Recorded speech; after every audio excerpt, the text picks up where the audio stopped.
Hello, students. Welcome to my YouTube channel. Myself, CM Harsh Songpura. So, as per our previous video में हमने first chapter किया था। मैं आपको थोड़ा सा बता देता हूँ कि फर्स्ट चैप्टर हमने क्या किया था। ठीक है, यहाँ पे मैं बुक के साथ ही बैठा हूँ ताकि आपको थोड़ा बता सकूं कि किस तरह से हमने प्रीवियस लेक्चर किया था और हम कैसे आगे बढ़ सकते हैं। ठीक है ना। तो प्रीवियस लेक्चर के अंदर आई होप सो आपने नोट्स देख ली है। Do download that note. Note पढ़ लोगे, मोर देन इनफ है। ठीक है, सारी चीज मैंने अंदर पुट आउट कर ही दी है, बहुत अच्छे से आप आगे बढ़ सकते हो। शांति से अच्छे से एकदम फ्री होके चिल होके पढ़ना। ठीक है, इतना ज्यादा कोई लोड लेने की जरूरत नहीं है। अभी स्टार्टिंग हुआ है, तो अगर स्टार्ट करने के साथ अगर आप दिन का 1 घंटा भी दे रहे हो और ये जो मैं पढ़ा रहा हूँ वो पढ़ रहे हो, दैट्स इट, फेयर इनफ। और जैसे जैसे पढ़ते जा रहे हो, इफ पॉसिबल टेस्ट दे पाओ तो अच्छा रहेगा। ठीक है, चलो। फर्स्ट हमने पढ़ा था ये understanding of four framework. Understanding of four framework में हमने अकाउंटिंग का मतलब समझा था। अकाउंटिंग का मतलब समझने के बाद उसका ऑब्जेक्टिव पढ़े थे। ऑब्जेक्टिव पढ़ने के बाद उसके फंक्शंस पढ़े थे। फंक्शंस पढ़ने के बाद बुक कीपिंग पढ़ा था, अकाउंटिंग पढ़ा था और फिर अकाउंटेंसी पढ़ा था। ठीक है, कैसे प्रोफेशन आगे जाता है। बुक कीपिंग मतलब कैसे लोअर लेवल की जॉब है, कौन कर सकता है। फिर प्रोफेशनल डिग्री लगती है जब आप अकाउंटेंसी करना चाहते हो। ठीक है, फिर उसके बाद फोर फ्रेमवर्क, 4 टाइप के फ्रेमवर्क होते हैं। Conceptual framework, legal framework, institutional framework and regulatory framework. ठीक है, ये 4 फ्रेमवर्क हमने देखे थे। और 4 टाइप की ऑर्गेनाइजेशन होती है और वो कैसे अपना फाइनेंशियल अकाउंट्स प्रिपेयर करती है, वो कैसे रेगुलेट होती है। आई होप सो वो नोट आपने डाउनलोड किया और अच्छे से आपको समझ आया है। In case if you find any difficulty, अगर आपको कोई भी प्रॉब्लम हो रहा है, in case if you want to get in touch with me और आपको डायरेक्शन चाहिए, तो please do message me. I will direct you as per your situation. ठीक है, देखो ये इतना ज्यादा हाइप क्रिएट मत करना। इफ यू थिंक कि हाँ सर ये फाउंडेशन है, इतना बहुत ज्यादा पढ़ना पड़ेगा, इतना हाइप क्रिएट करने की कोई जरूरत नहीं है। Do your best. आपको अपना बेस्ट देने की जरूरत है। आप अपने आप को देखो कि हाँ एज अ स्टूडेंट मैं कितना पढ़ सकता हूँ। ठीक है, रेगुलर रहो। जितना रोज जितना पढ़ सकते हो, जितना मैं पढ़ाऊँ उतना पढ़ के भी आप आगे बढ़ सकते हो। धीरे धीरे करके मैं डायरेक्शन देता रहूंगा कि आपको अब ये सब्जेक्ट को रिवाइज करना है, दूसरा सब्जेक्ट चलेगा। जब आपको मैं बोलूंगा कि फर्स्ट फर्स्ट जो सब्जेक्ट है उसका फर्स्ट सेकंड चैप्टर भी आप रिवाइज कर लो, वो सारी चीज आपको मैं बताता जाऊंगा। That would make your journey easier. ठीक है, तो इसी के साथ हम स्टार्ट करते हैं सेकंड चैप्टर। 1.2। 1.2 है क्या? देखो ये 1.2, पहले तो चैप्टर का नाम ले लेता हूँ। देखो नोट्स के अंदर भी मेरे मेरे पास नोट्स तो अवेलेबल ही होते हैं। मैंने आपको बताया है कि मेरी नोट्स अपनी लिखी होती है। ठीक है, क्या है? Accounting principal, concept and convention. अब देखो व्हाट इज द मीनिंग। अब पहले तो 3 चीजें लिख दी है सर, 3 चीजें लिख दी है, तो हमें तो मतलब समझना पड़ेगा। कोई भी चीज जानने के लिए उसका मतलब पता होना चाहिए। अगर आपको मतलब पता है तो वो चीज आपने जान ली, it is that simple. Okay, तो यहाँ पे क्या बोला है? Accounting principles. अब आप नॉर्मली आपको पूछूं कि what is the meaning of principles. Principles क्या होता है? सिद्धांत। मतलब आप कोई चीज को फॉलो करते हो, कोई चीज उन्होंने बताई हुई है। सब आपको बोलूं कि घर में रहने के प्रिंसिपल्स क्या है, घर में कैसे रहते हो आप, तो you need to behave in a certain way. Companies में रहने के कुछ रूल्स होते हैं, तो वैसे ही अकाउंटिंग के भी कुछ रूल्स है, उसको प्रिंसिपल्स बोलते हैं। सिंपल है ना।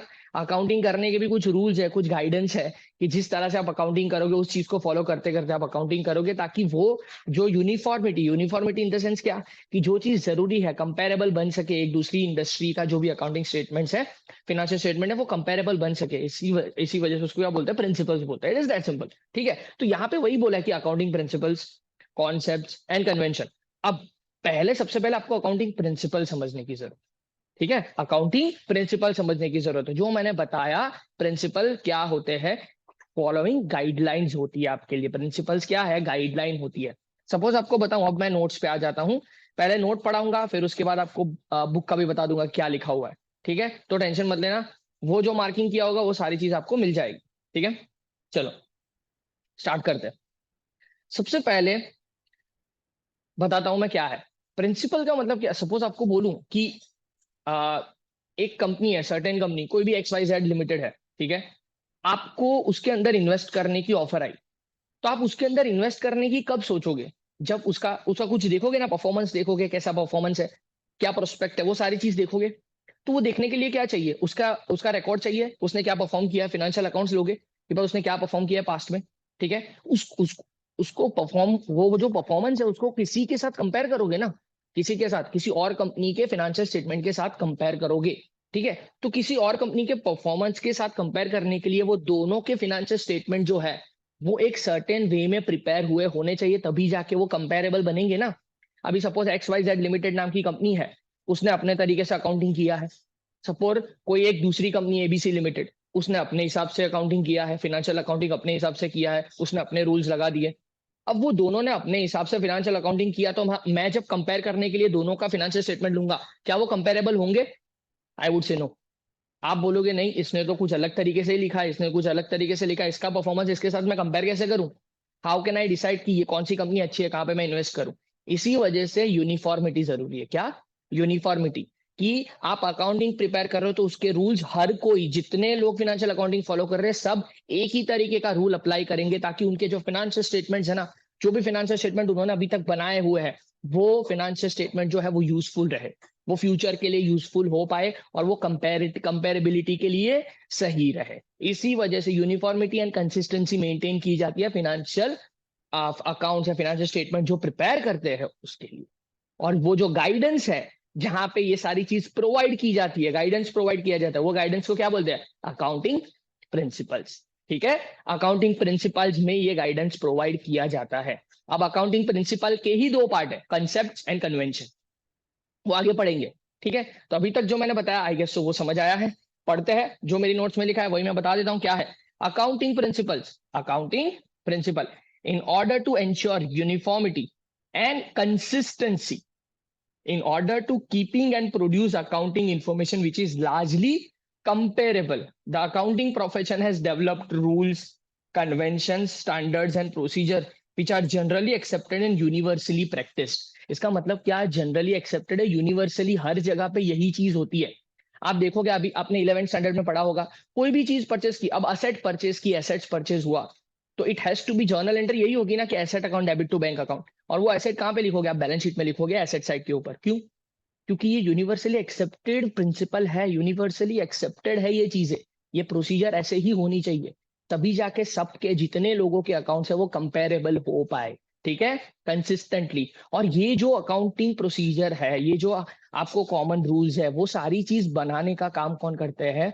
जो अकाउंटिंग जिसको इंटरेस्टेड किया गया है, ICAI जिसको इंटरेस्ट किया गया है कि भाई आप ये अकाउंटिंग प्रोफेशन कंपेरेबल रहे, इस तरह से रूल्स प्रिपेयर करना। बोला उन्होंने, this common set of rules, conventions, standards and procedures is referred to as generally accepted accounting principle. क्या बोल दिया? ये बहुत ही इंपॉर्टेंट है आपके MCQ पर्पस के लिए, कि ये जो कॉमन सेट ऑफ रूल्स जो मैं बोल रहा हूं कि सब जो फॉलो करते हैं, कौन से रूल्स सब जो फॉलो करते हैं, वो वाली प्रोसीजर्स है वो जो फॉलो कर रहे हैं, उसको क्या बोलते हैं? GAAP, गैप बोलते हैं उसको, gap, generally accepted accounting principles. ये जो जनरल एक्सेप्टेड अकाउंटिंग प्रिंसिपल है ना, जो हम भी, आपने भी फॉलो किया 11th स्टैंडर्ड में, हम भी फॉलो करते हैं, प्रोफेशनली कंपनी भी फॉलो करती है उसके अकाउंटिंग में। तो this is what principle is all about. Principles के अंदर ही दो पार्ट होता है, कॉन्सेप्ट्स एंड कन्वेंशन, वो आगे मैं बताऊंगा। ओके, तो यही चीज यहाँ पे लिखी हुई है, देख लो, यही चीज यहाँ पे लिखी हुई है जो मैंने बताया आपको, ये रहा है गैप, दिख रहा है कि भाई जनरली एक्सेप्टेड अकाउंटिंग प्रिंसिपल्स है, आपको बुक मेंटेन करनी चाहिए, बुक मेंटेन करोगे तो ही आगे जा पाओगे। ठीक है, अच्छी तरीके से बुक मेंटेन करोगे तो क्या रहेगा? In order to make that book available book रहेगी, तो उसके अंदर क्या रहेगा? आप आगे बढ़ पाओगे। ठीक है, फटाफट से पढ़ लेते हैं बुक में भी क्या लिखा है, चलो जल्दी से देखो। One of the main objective of accounting is to help users to make appropriate decision by providing relating accounting information। एक ऑब्जेक्टिव यही रहता है ना, कि इंफॉर्मेशन प्रोवाइड करो ताकि डिसीजन मेकिंग हो पाए। For this purpose accounting maintains records of each and every transaction in the books of accounts। The practice of keeping record keeping, however, may be based on diverse policies at various organizations। As a result, there is limited scope for comparability। देखो, मैंने जो आपको story बताई वही लिखा हुआ है कि हर एक जगह पे अलग तरीके से रिकॉर्ड होता है। तो अगर हर बंदा अलग तरीके से रिकॉर्ड करेगा तो आप कंपेयर कैसे कर पाओगे वो अकाउंटिंग को? इसी वजह से in order to ensure uniformity and consistency, uniformity सब जगह पे आ जाए और कंसिस्टेंसी आ जाए, इसी वजह से उन्होंने बोला है in record keeping and produce accounting information which is largely comparable, the accounting profession has developed rules, conventions, standards and procedures which are generally accepted universally। This common set of rules, conventions, standards, and procedures. It refers to as generally accepted accounting principles. It is that simple. बोला है उन्होंने, देखो, the gaps provide the guidelines for reporting economic events and are thus generally accepted accounting principle. क्या करते हैं, आपको guidelines provide करते हैं कि नॉर्मली आपके इकोनॉमिक ट्रांजेक्शन को कैसे रिकॉर्ड करना है. And it is being used by organisation in drafting their financial statements. These are followed by organizations so that the users of accounting information have an optimum level of consistency in the financial statement they use while comparing such information over time and across entities for decision purpose. यही principal सारे जितने भी लोग transaction को record करते हैं, accounting follow करते हैं, सब यही रूल्स को फॉलो करते हैं. Okay, such accounting principles have been developed from research, accepted accounting practices, and pronouncements of regulators. In India, financial statements are prepared on the basis of accounting standard issued by ICAI. देखो, मैंने पहले ही बताया कि financial statement जो accounting कैसे करनी है और किस तरह के रूल से करनी है, उसके लिए रूल्स बनाए हैं. वो रूल्स कौन बनाता है? ICAI, institute of chartered accountancy of India. उन्होंने जिस हिसाब से अकाउंटिंग स्टैंडर्ड्स, मैं बोल रहा हूं अकाउंटिंग स्टैंडर्ड, जिसको शॉर्ट फॉर्म में लिखा जाता है AS. अकाउंटिंग स्टैंडर्ड का मतलब क्या है?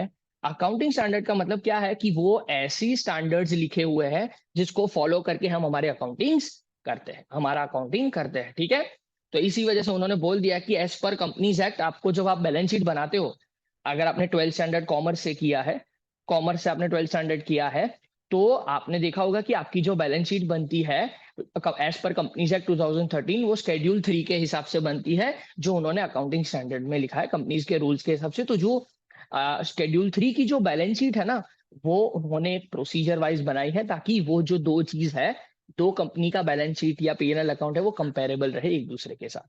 ठीक है, तो ये आपका थोड़ा स्टार्टिंग तक के प्रिंसिपल क्या हो सकते हैं. ओके, आगे बढ़ते हैं. अब देखो, अब हमारी नोट्स पे आ जाते हैं जल्दी से.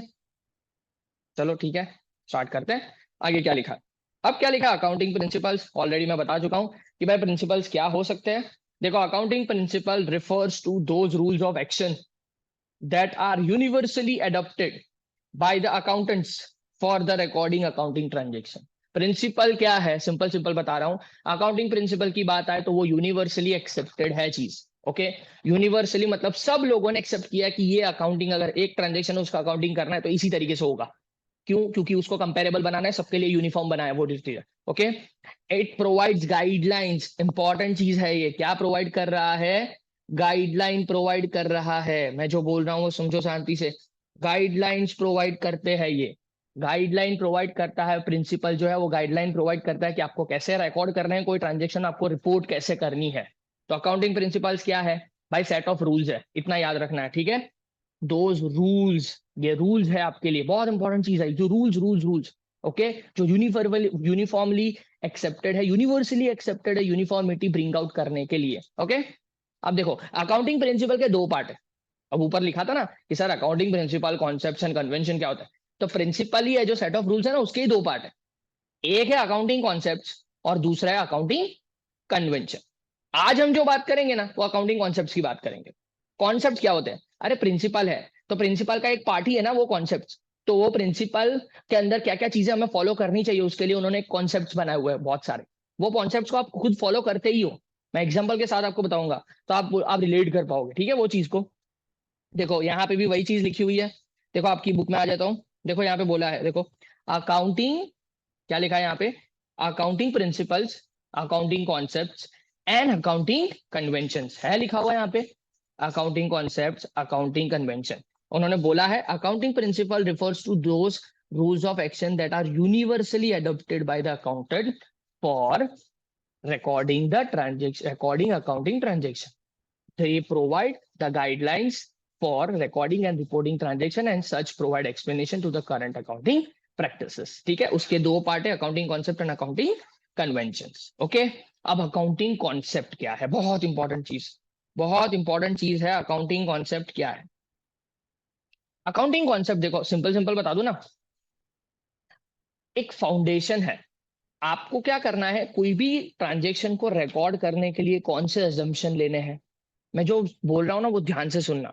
कोई भी ट्रांजेक्शन है, उसको रिकॉर्ड करने के लिए आपको कुछ अजम्पशंस लेने पड़ते हैं. ठीक है। वो रिकॉर्ड करने के लिए कुछ अजम्पशंस लेने पड़ते हैं, कुछ लॉजिकल कंसिडरेशन लेना पड़ता है कि भाई अगर कोई ट्रांजेक्शन मैं कर रहा हूं, उसका लॉजिकल कंसिडरेशन क्या होना चाहिए ताकि वो जो इंफॉर्मेशन है वो परफेक्ट वे में सामने वाले जिसको हम दिखाना चाहते हैं वो दिख पाए। ठीक है। तो वो लॉजिकल अजम्पशन, वो फाउंडेशन और वो सारी चीज जो हम लॉजिकल बेसिस और फैक्ट्स कंसिडर करते हैं ना, उसको अकाउंटिंग कॉन्सेप्ट्स बोलते हैं। अब यहाँ पे बोलोगे सर ये क्या है, एक बार ही पढ़ लेते तो आपको और अच्छे से एग्जांपल से समझाता हूँ। ठीक है, क्या बोला उन्होंने, अकाउंटिंग कॉन्सेप्ट की डेफिनेशन बताई। देखो, it lay down the foundation for accounting principles and ensure recording of financial facts on sound basis and logical consideration। इसका मतलब क्या, आप देखो कॉन्सेप्ट का मतलब यही होता है, कोई भी कॉन्सेप्ट हो, वो कॉन्सेप्ट क्या, एक बेस है। बेस कॉन्सेप्ट, हमेशा आप कॉन्सेप्ट की बात करते हो नॉर्मली समझो ना, बेस होता है ना।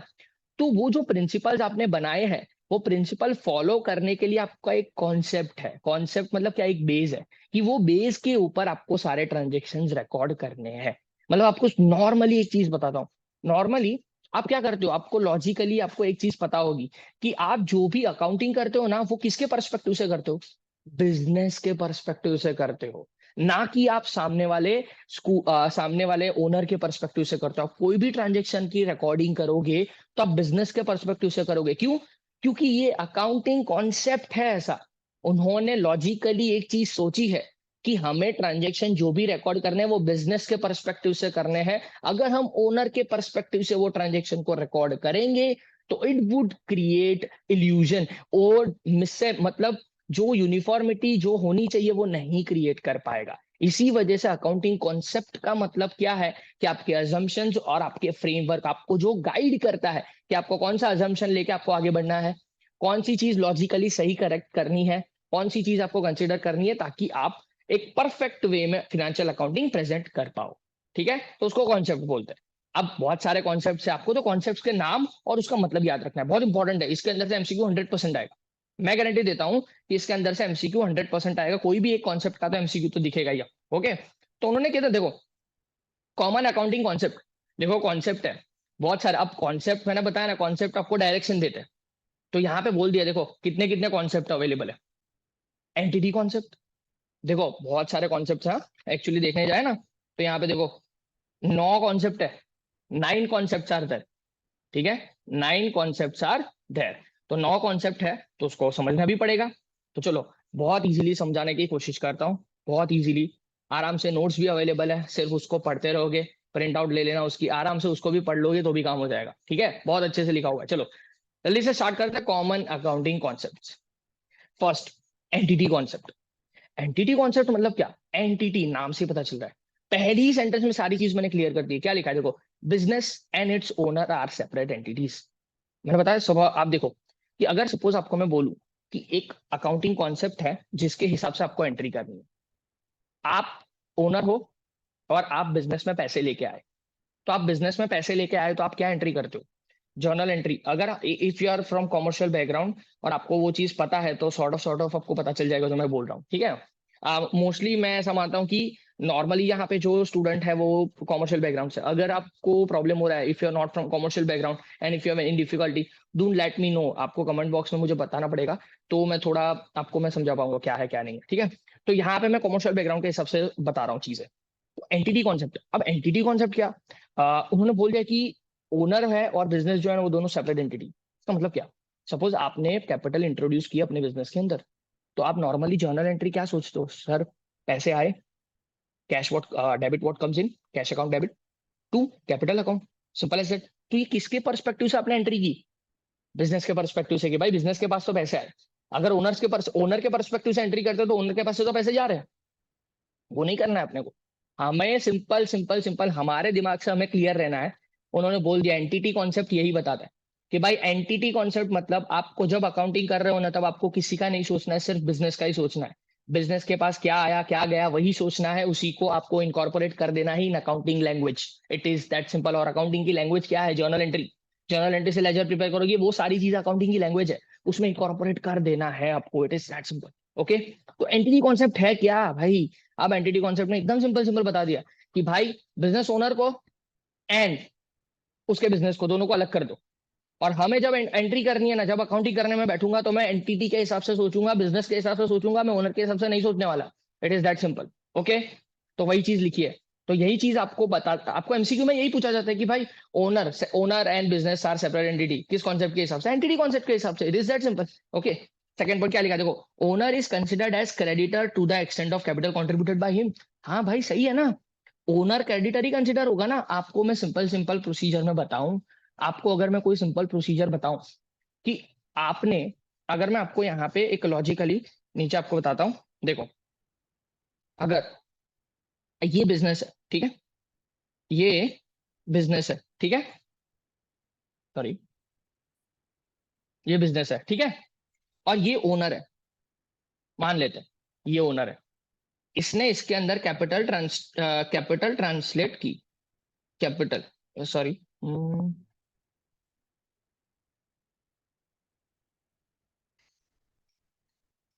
इसने इसके अंदर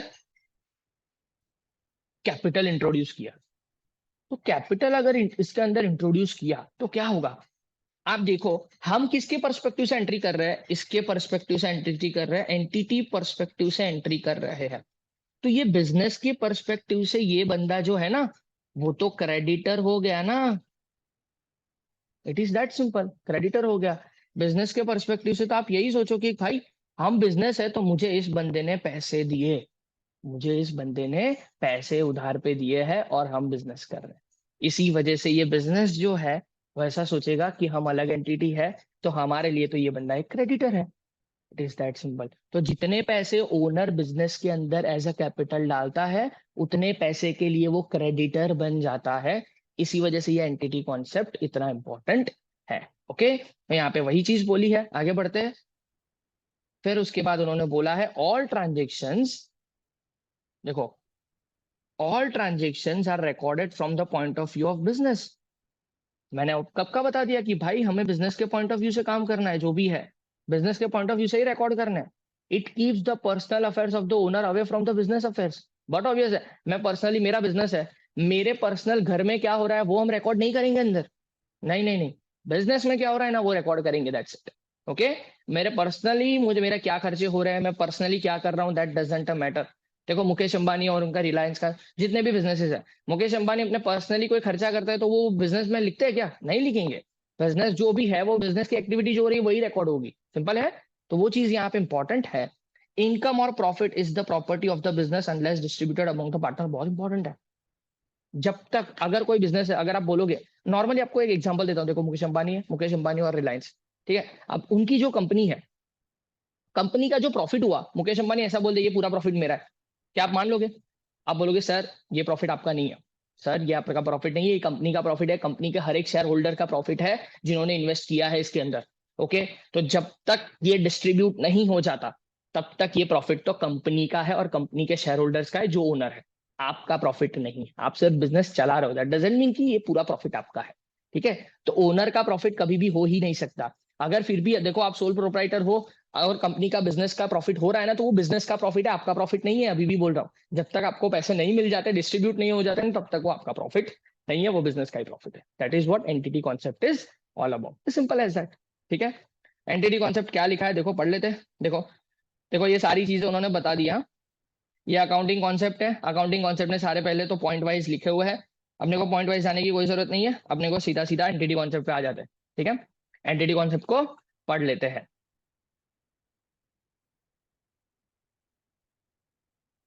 चलो पढ़ते हैं।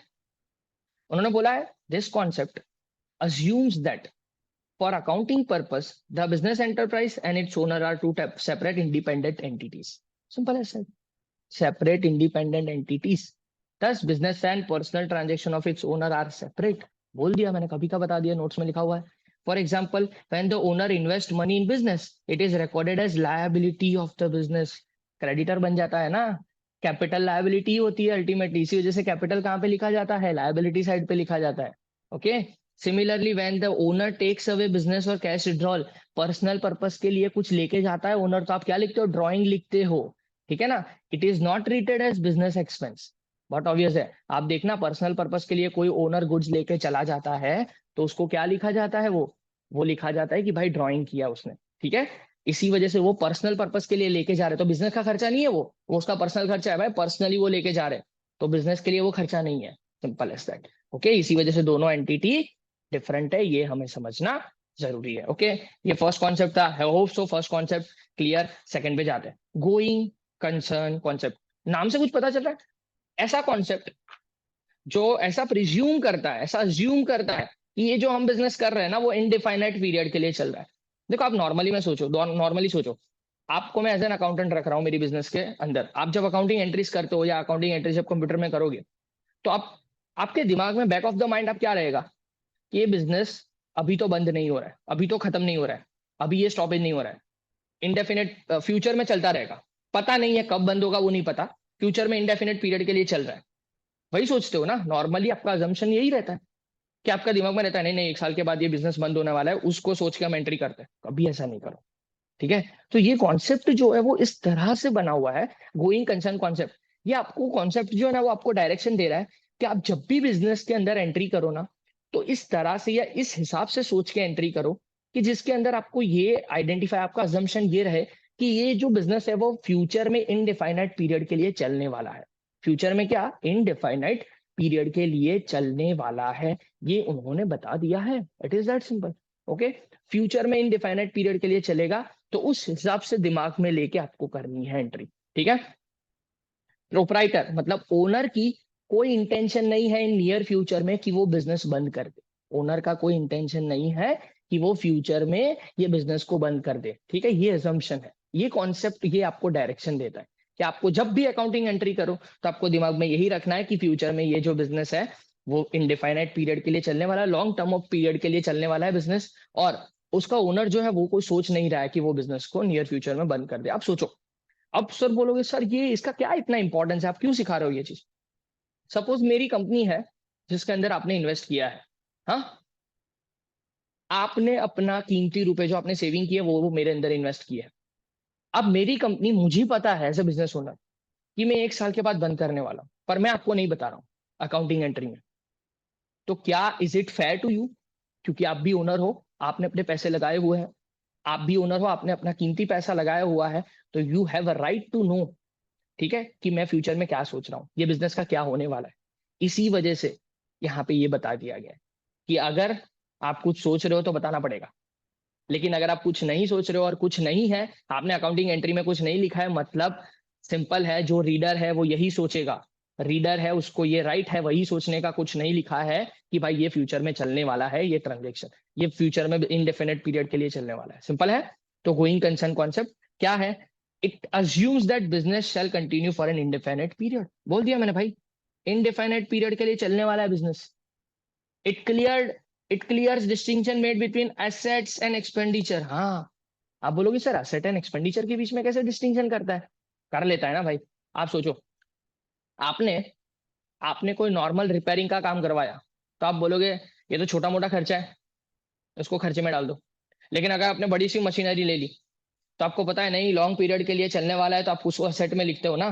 तो इसी वजह से ये गोइंग कंसर्न अजम्पशन है ना, जो लंबे टाइम के लिए चलने वाला है, तो वो जो है लंबे टाइम के लिए चलने वाला है, इसी वजह से उसको आप स्प्रेड कर देते हो अपने खर्चे को। Okay, proprietor has no intention to close it in the near future and would be able to meet its obligation according to plan. Okay, near future के अंदर उसको कोई इंटेंशन नहीं है कि वो बंद कर दे, और वो सारे उसके जो है वो अपनी जितनी लायबिलिटी है वो सारी पे करने के लिए एलिजिबल है। इसका यहाँ पे आपको डायरेक्शन मिल, ड्यू टू दिस कॉन्सेप्ट क्या हो सकता है, asset are valued at cost and depreciate every year.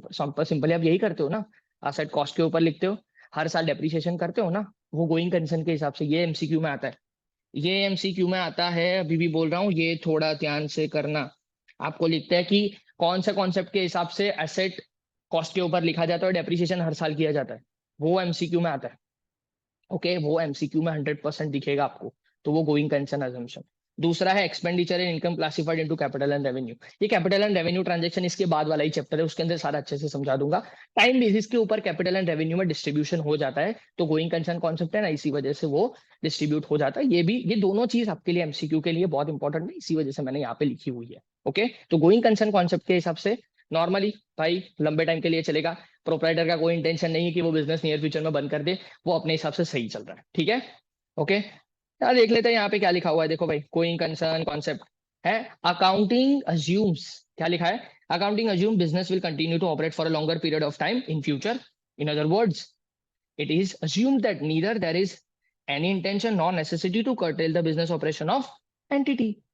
It is on this business that financial statement of a business entity are prepared and referring to which investor agree upon their decision to invest on business. बे तो मैं सारी चीज बता चुका हूँ भाई। Okay, चाहते हैं चलो थर्ड पे, पीरियोडिसिटी कॉन्सेप्ट और अकाउंटिंग पीरियड कॉन्सेप्ट। देखो इसको समझाने के लिए ना मैं प्रैक्टिकल एग्जांपल देता हूँ, बहुत मजा आएगा। देखो आपने बिजनेस स्टार्ट किया, ठीक है। सपोज मान लो आपने एक बिजनेस स्टार्ट किया,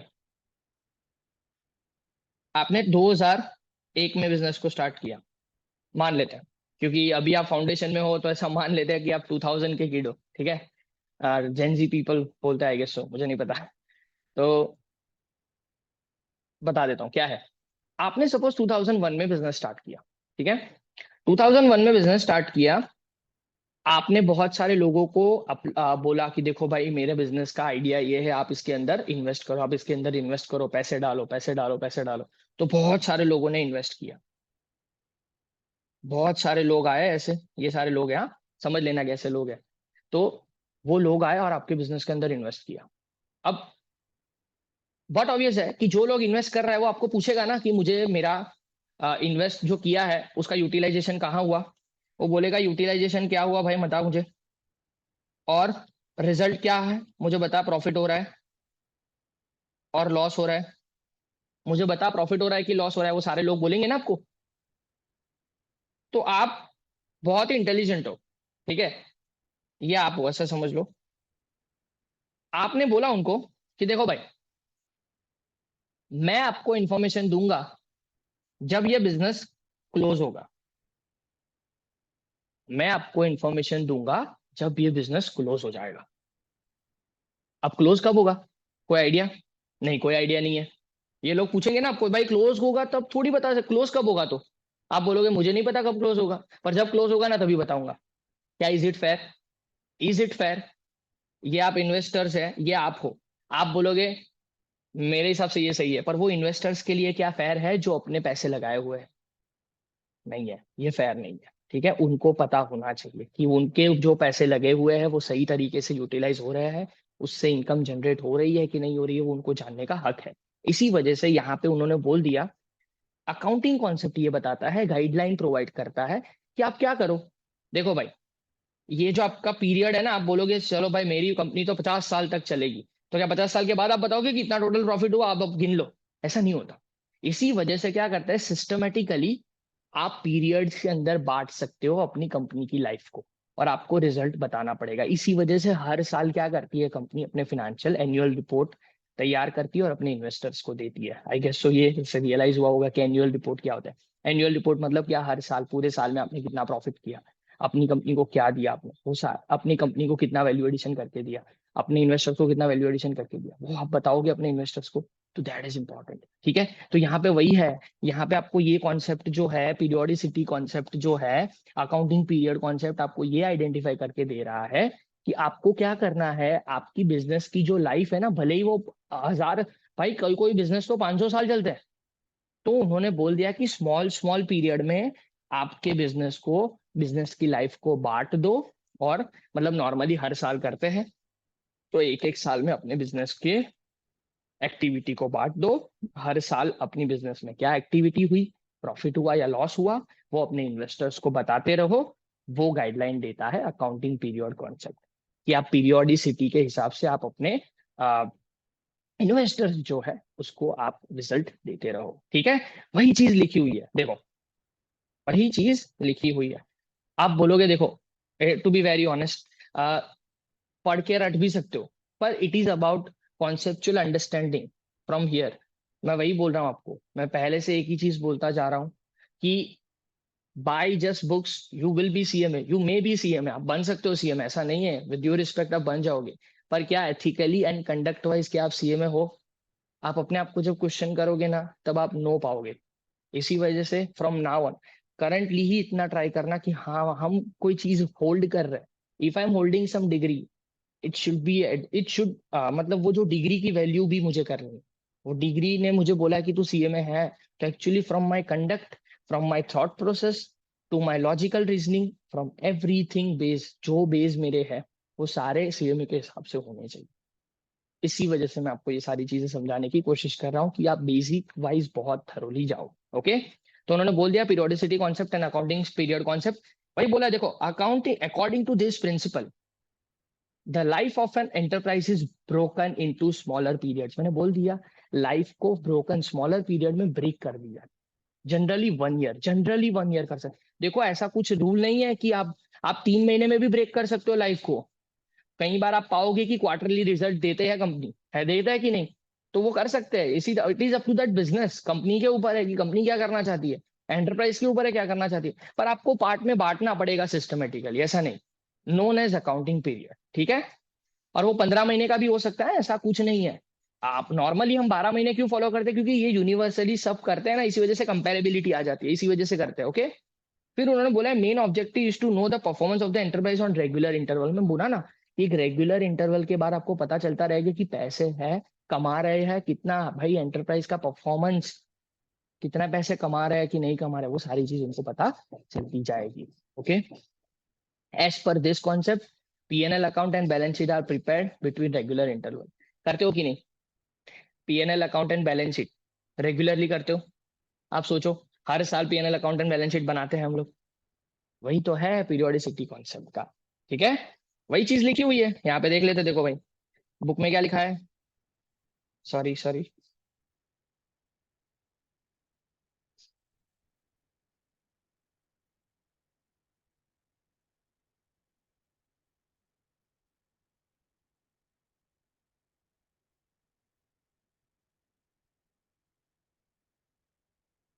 आ गया। हाँ, चलो करते हैं पीरियोडिसिटी और अकाउंटिंग पीरियड कॉन्सेप्ट। फर्स्ट है accounting period concept assumes that infinite life of an organization can be split into smaller period और equal duration। स्मॉलर पीरियड में आप ब्रेक कर सकते हो। क्वार्टर, देखो उन्होंने बोला with a quarter, half year और year. Due to this concept the operating result are ascertained for specific period. यही कॉन्सेप्ट के हिसाब से ही आप तो ऑपरेटिंग रिजल्ट मतलब क्या प्रॉफिट हुआ या लॉस हुआ, वो सारी चीज आप फाइंड आउट करते हो कि नहीं, हर साल के एंड के ऊपर या फिक्स पीरियड के ऊपर। The financial position is reflected through balance sheet and regular intervals. Okay, यही कॉन्सेप्ट के हिसाब से आपकी फाइनेंशियल पोजीशन जो है, मतलब बैलेंस शीट आप बनाते हो हर साल, और वो रिफ्लेक्ट भी होती है हर साल। Okay, I hope so you are getting this things, ये आपको समझ आ रहा है, आई होप सो। ठीक है, तो आज के लेक्चर, आज के वीडियो में इतना रखते हैं। ठीक है, नेक्स्ट वीडियो के अंदर हम फोर्थ से स्टार्ट करेंगे, ये चैप्टर ही खत्म कर देंगे। ठीक है, मैं एमसीक्यूज भी करवाऊंगा, फिलिंग द ब्लैंक्स भी करवाऊंगा, सारी चीजें जो बुक में है सारी चीज मैं कवर करवाऊंगा। और अगर एक्स्ट्रा आपको प्रैक्टिस करना है, एक्स्ट्रा रीड आउट करना है, तो उसका जो मटेरियल रहेगा वो हमारी ऐप के ऊपर रहेगा। मैं सारी जो नोट्स है वो सारी चीज मैं आपको शेयर करता रहूंगा हमारी टेलीग्राम चैनल के ऊपर। डू लाइक दैट, वहां से जाके आप डाउनलोड कर सकते हो, सारी चीजें मिलती रहेगी आपको। इतना ही हेल्प और इतना क्लैरिटी के साथ हमें पढ़ना है। मैं अभी भी बोल रहा हूँ, it is not just about books and books, it is about understanding the concept in various वे। आपको अलग अलग तरीके से अपना खुद का दिमाग भी लगाना है, क्यों, क्योंकि हम प्रोफेशनल बनने जा रहे हैं। ठीक है, बुकिश कीड़ा नहीं बनना है। चलो आगे बढ़ेंगे, नेक्स्ट वीडियो में मिलते हैं, नेक्स्ट लेक्चर में मिलते हैं। तब तक के लिए रेगुलरली पढ़ाई करते रहना, अपना जो स्केड्यूल है वो बनाते जाना कि हमें कैसे प्रिपेयर करना है। करंटली अगर आप 1 घंटा भी लेके बैठ रहे हो, ये वीडियो देखने के बाद भी आप थोड़ा एक बार रिवाइज कर रहे हो, that is fair enough. Okay, क्योंकि मैं सारी चीज यहाँ पे पढ़ाने वाला हूँ। नेक्स्ट लेक्चर के अंदर मैं चैप्टर खत्म करूंगा और एमसीक्यूज और वो सारी चीज भी मिलती रहेगी। Hope so you are liking my video. In case if you find any difficulty, कुछ भी क्वेश्चंस है, तो please do let me know in comment box. आपके पास नंबर भी अवेलेबल है, एनीथिंग, कुछ भी प्रॉब्लम हुआ, अगर आपको प्रॉब्लम है भाई, फाइनेंशियली प्रॉब्लम आ रहा है, आई इन वेरियंस वे, आप मैं जैसे भी हेल्प कर पाऊंगा आई वुड हेल्प यू। ठीक है, मैं कर पाऊंगा तब तक, मेरी लिमिटेशन के हिसाब से मैं आपको करूंगा हेल्प। स्ट्रेस नहीं लेना है हमें। ठीक है, कहीं पे भी कोई भी सिचुएशन आए, स्ट्रेस नहीं लेना है, हैप्पी रहना है, खुश रहने की कोशिश करनी है। ठीक है, enjoy your journey, you will be a CMA, a bright CMA, you will be a future of this country. Thank you so much, keep supporting me in, if you like my lecture, please do like, share and subscribe as much as possible. Keep watching the videos. Thank you so much.